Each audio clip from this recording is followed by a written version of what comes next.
অভিনেত্রী অর্চিতা স্পর্শিয়া ও তার বন্ধু প্রাঙ্গণ দত্ত অর্ঘ্যকে আটক করেছে পুলিশ।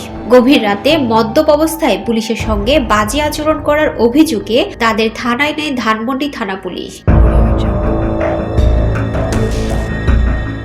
গভীর রাতে ধানমন্ডির আটবাইয়ে রোডে ইউনিমার্ট শপিং সেন্টার এলাকায় ধানমন্ডি থানার এসআই মাহবুবুল আলম এবং এসআই মাইনুল ইসলাম টহল ডিউটিতে ছিলেন। রাত 12টার দিকে আবাহনী মাঠের দিক থেকে জিগাতলার দিকে একটি অভিযান প্রাইভেট কার বেপরোয়া গতিতে যাচ্ছিল।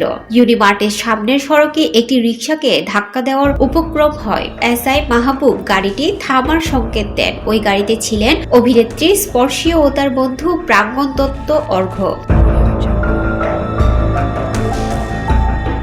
গাড়ি চালাচ্ছিলেন প্রাঙ্গণ, পাশের সিটে ছিলেন স্পর্শিয়া। তাদের গাড়ি কেন থামানো হয়েছে এমন প্রশ্ন করে পুলিশের উপর চড়াও হন তারা।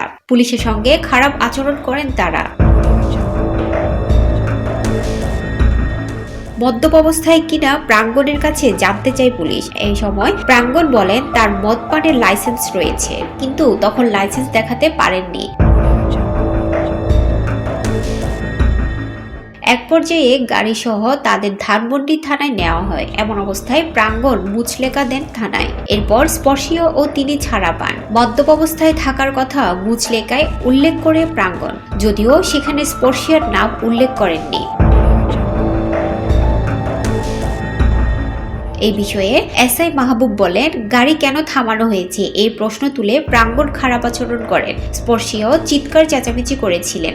অবশ্য আমরা তার সঙ্গে কথা বলিনি, যেহেতু প্রাঙ্গণ মদ্যপ অবস্থায় গাড়ি চালাচ্ছিলেন, তাই তাকে জিজ্ঞাসাবাদ করা হয়। পরে সিনিয়র স্যারদের সঙ্গে কথা বলে তাদের থানায় নেওয়া হয়। পরে মুচলেকা দিয়ে ছেড়ে দেওয়া হয়েছে তাদের।